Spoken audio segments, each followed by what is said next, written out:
Hello and welcome to the Autistic Me podcast. I am Christopher Scott Wyatt, speaking as the Autistic Me. I want to believe this final episode of Season 5 will also be my final COVID-19 podcast. Since March 13th, 2020, the pandemic has set the constraints on daily life. As I've mentioned previously, being at home hasn't been too traumatic for Susan or me. If anything, the absence of social pressures has made the pandemic less stressful than normal life for us. However, I still suffer from stress and burnout. Keeping the podcast and my blogs active requires a lot of energy. Taking a few weeks off during the summer is essential, allowing me to recharge before the start of another school year. We're wrapping up Season 5 of the Autistic Me podcast with a reflection on where I find some peace and contentment: my yard. Calendars don't reflect how long seasons are. There's a short winter in Central Texas, thankfully. I feel trapped inside the house for only a few weeks, not the months of winter we endured in Minnesota or Pennsylvania.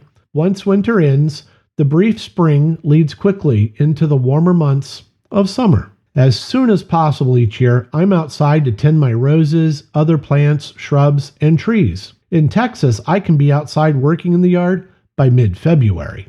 I recharge outside. My wife can attest that I buy too many plants and dream of even more.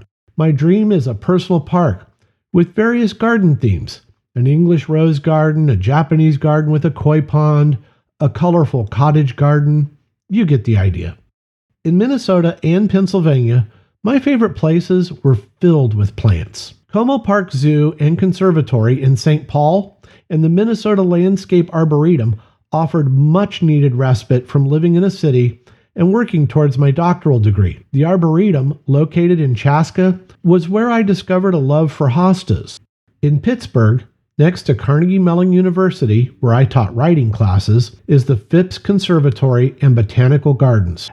Outside the city, oddly enough, is the massive Pittsburgh Botanic Garden. I paid for annual memberships to both and visited the Phipps weekly while teaching. If you cannot go to gardens, it helps to have space to create your own. Throughout the pandemic, having a spacious home with lots of books inside and a large yard outside has helped me relax.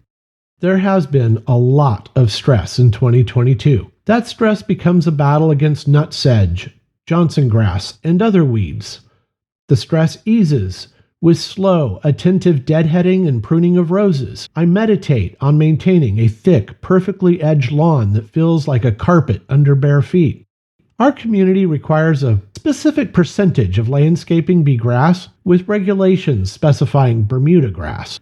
However, Texas state law protects xeriscaping to encourage water conservation and the planting of native species. We have 10 trees, 24 roses, and dozens of other plants. I research what grows best in our USDA zone, which is 8B, and what will survive freezing temperatures. I am trying to learn which plants are native and which are considered established species. We want the yard to appeal to pollinators and birds naturally.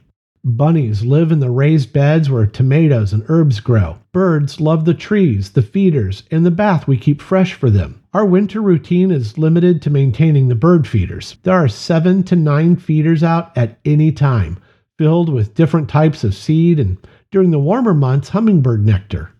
This winter, I needed the birds. The year began strangely. I submitted my monthly column via email, as I had done since 2006. Almost a week later, I received an email from the new editorial director stating that the submission surprised her.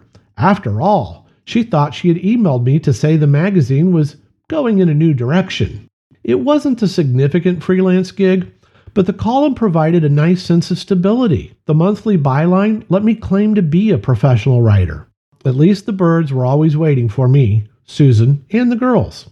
In January, my mother-in-law's health quickly declined. Susan made plans to fly to California. Sadly, Susan's mother died of cancer.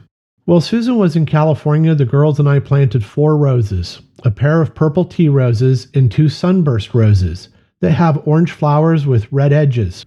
The girls said the purple flowers reminded them of Grandma. To make solo parenting more exciting, I ended up driving myself and the girls to the nearest ER because I could barely move.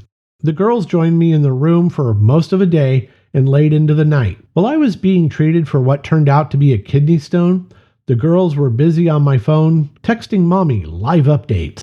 February is pleasant in Central Texas. After the ER visit, I rested in a lawn chair while the girls filled the bird feeders, watered the plants, and ran about the yard. Susan made another trip to California at the start of June. This time, the girls joined her to visit family and see some national parks.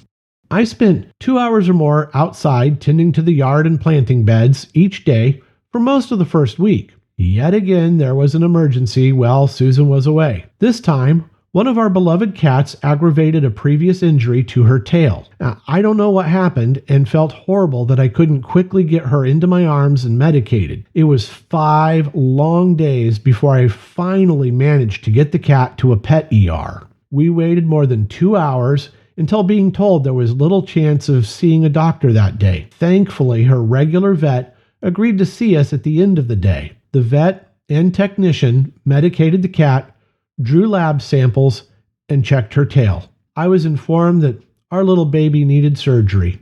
It was scheduled for a week later, the soonest opening available. With the cat medicated and wearing a cone, I resumed spending hours outside. I mowed the lawns, deadheaded roses again, and did everything I could to remain calm. But I was a nervous wreck. Outside, I don't forget my worries. I don't completely relax, but I feel better. And I feel like there's hope for a better future. As I worked outside, I could see the cat watching me and the birds from her favorite window. I made mistakes those days, waiting for Susan and the girls to return. I overwatered 2 Rose of Sharon shrubs, putting them into shock. A brutal heat wave didn't help the plants. Other stressors kept stacking up too, leading me to pull a lot of weeds. Minor things felt like catastrophes. Our home water filtration system had 2 parts fail. Susan's weather station stopped working properly.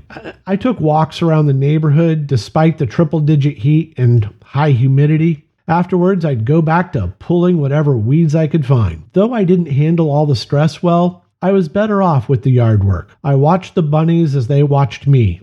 I kept the birds fed and happy. I cleared the raised garden beds of weeds and overgrowth.